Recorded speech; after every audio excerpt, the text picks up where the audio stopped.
Jon Acuff, Quitter, Closing the Gap Between Your Day Job and Your Dream Job. We all have our own idea of where we really want to be. Some of us will even have made tentative plans to reach that place. Unfortunately, hardly any of us make it to the promised land, and many Americans are stuck either in jobs they hate or in jobs they simply don't care about. That's where these blinks can help. Based on Acuff's own journey from a series of dead-end jobs to his goal of being an author, they explain how you, too, can make the jump to your dream job happen. Read on and take your first step to the future you really want for yourself. Blank number 1.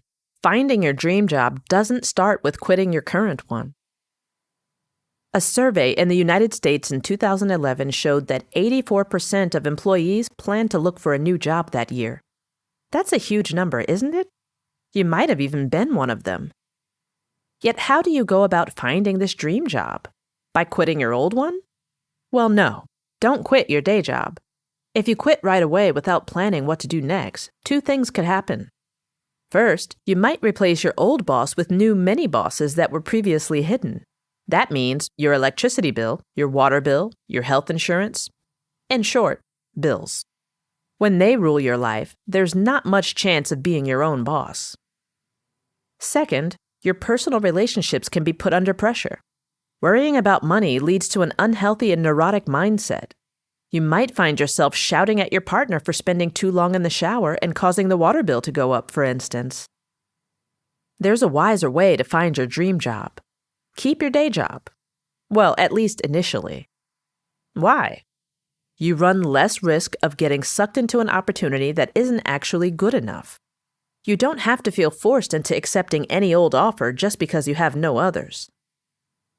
Jon Acuff's first book contract, for example, was terrible.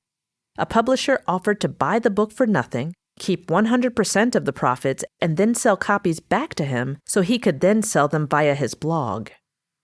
Luckily, he had work at the time, so he could reject the offer.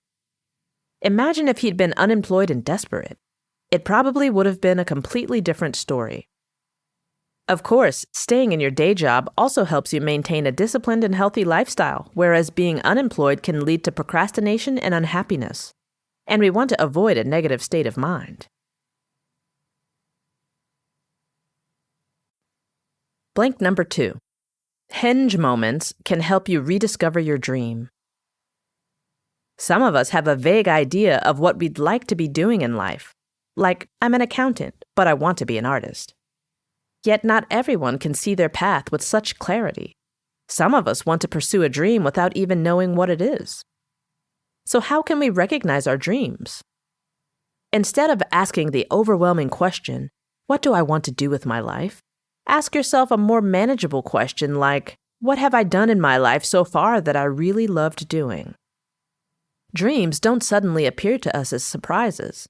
Usually we realize what they are when we revisit them again after a first encounter. Bono, the anti-poverty campaigner and lead singer of U2, realized his dream this way. He first visited Ethiopia in the 1980s. He struggled to understand the poverty and hunger faced by the people there, and he wanted to try and help. About a decade later, he realized what he could do to make a difference. So in the 1990s, he started working with the likes of Desmond Tutu and Nelson Mandela to fight against poverty. So, if you've forgotten what that special something was, look back through your life for what the author calls hinge moments. A hinge moment often initially appears to be insignificant or not obvious. It could be happy or sad. Ultimately, it's a moment that pushes you in a direction you might not have been expecting to take. When Acuff was a young student, for example, his 3rd-grade teacher asked him to write a book. He wrote it even though the other students were doing a different project. His book was then laminated and bound to make it look real. He later identified this as a hinge moment. He realized that writing was something he loved and could do forever. Blank number 3. View the risks you take through a telescope. Naturally, following your dream does involve some hazards. Acuff encountered many risks when pursuing his dream of becoming a writer. He quit his job, moved his family to another state, his daughter to another school, and left all his friends behind, a high price if things didn't work out. Being aware of and coming to terms with these risks is crucial if you want to find your dream job. Luckily, there's a good way to ensure these risks don't get the better of you. There are 3 main ways to view risks, only one of which enables you to overcome them easily. First, you can look at them through a magnifying glass, which blows them out of proportion. This makes them seem huge and impossible to overcome. Alternatively, you can look at them through a kaleidoscope, in which all your fears and worries intersect and become complex. This also makes them seem massive and overwhelming. The right way to look at them, however, is through a telescope. That's where you see the risks associated with your dream from a safe distance. They are small and manageable, and certainly not too large to put a stop to your dream.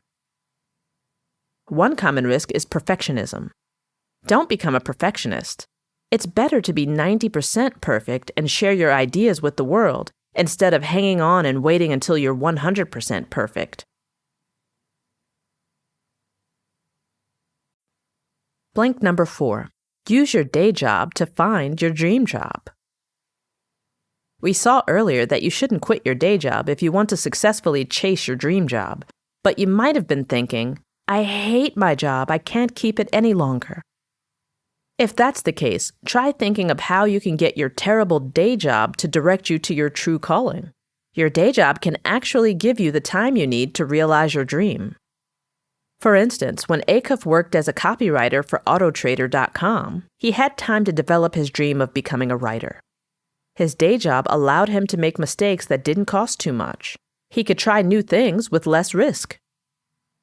If you're having a tough time remembering what you like about your day job, try looking for parallels between your day job and dream job.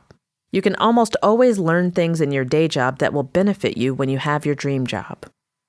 In Acuff's case, he learned to write with clarity and precision, which was applicable for his future work as a writer, blogger, and speaker. It's also wise to look for purpose. Ask yourself, how can your dream job impact your day job? This will bring more purpose to your day job, and you'll probably start to appreciate it more. Acuff's dream job was to connect with people and have positive impact on their lives, but he forgot about the people who surrounded him every week at work. When he started reaching out to his colleagues, he could implement a bit of his dream and bring new purpose to his daily work. Blink number 5. Allow yourself to practice and develop. Let's say you make a careful plan for finding your dream job and you resolve to stick to it no matter what. Will this strategy work? Nope. Don't let the plan myth paralyze you. Your success in a particular field isn't dependent on you having everything planned. Making a rigid plan won't lead you anywhere, unfortunately. Strictly following a plan means that you concentrate on small, insignificant steps instead of seeing the bigger picture. And of course, you can't possibly plan for everything, can you? A soccer player can plan for some things in training, but can they plan for the ball to come in at an angle? For the defender to jump too early? For a breeze to lift the ball? For the glare from the sun to make the goalie miss it? There will always be unpredictable occurrences in the game. You simply can't plan for every eventuality. So instead of having a fixed plan, grow through practice. Practicing involves giving yourself small but necessary tasks, such as visiting stores like the one you want to open, or reading blogs like the one you want to start. You'll gradually research your interest without too much pressure. When you're practicing, you haven't succeeded yet. You're not a famous writer or a renowned entrepreneur. On a global scale, you're pretty much invisible. But that anonymity can be great. You can make mistakes without everyone watching. You have the time to develop creatively. Sergey Brin, the founder of Google, said, "We knew that Google was going to get better every single day as we worked on it, so we never were in a big hurry to get you to use it today. Tomorrow would be better. So to make the most of your time, don't rush. You'll be grateful in the end."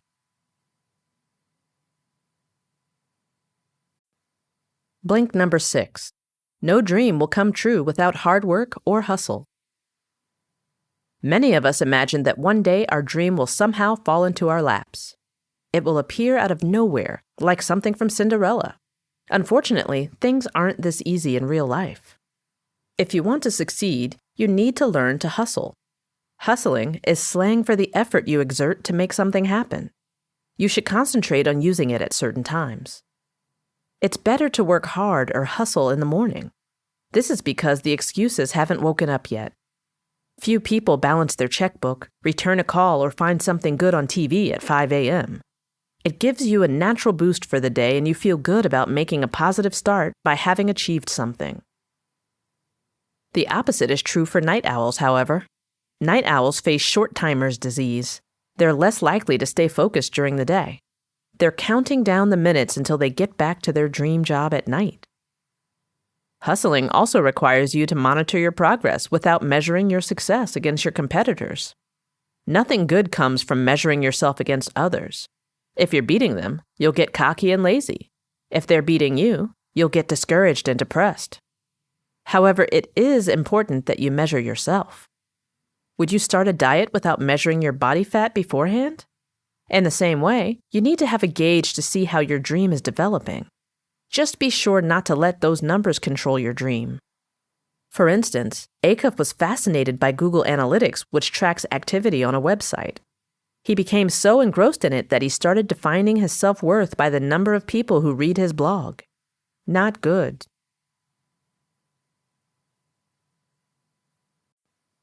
Blank number 7.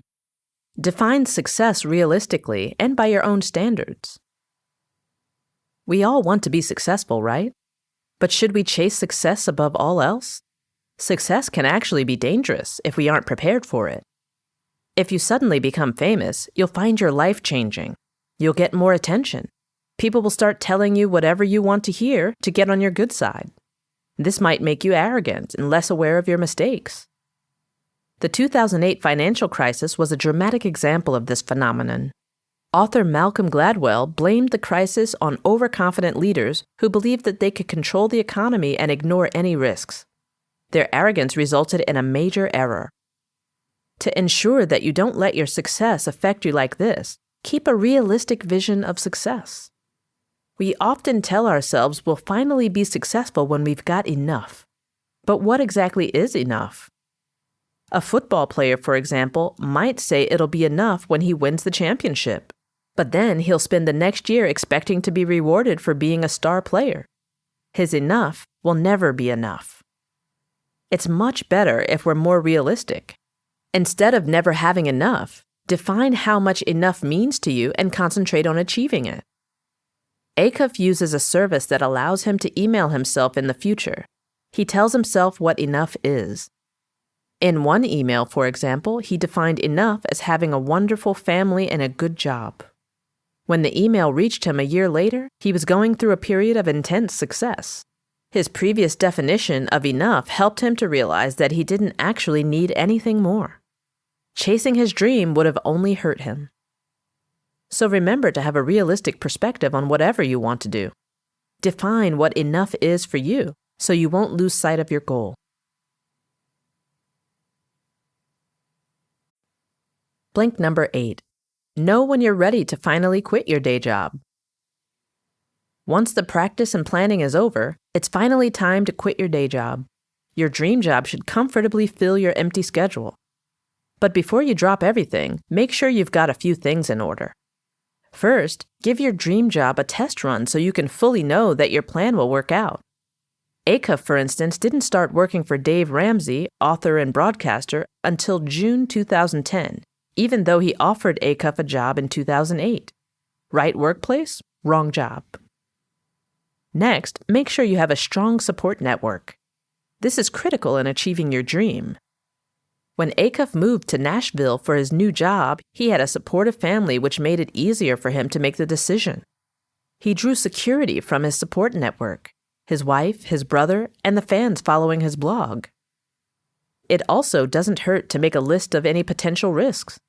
You won't be able to think of all of them, but at least you'll be prepared for certain possibilities, such as how your new job might affect your family. Also, think of some guidelines to put in place for your new life. This will help you make a smoother transition from your old life to the new one. For example, When Acuff began his new job with Ramsey, he agreed to speak at all of his events. However, he'd already pre-planned some events before starting the job, so he ended up being away for 7 weekends in a row, which upset his wife. If he'd thought of some guidelines to put in place, such as no back-to-back speaking events, he may have avoided the stress he put on the family. Avoiding negativity is crucial.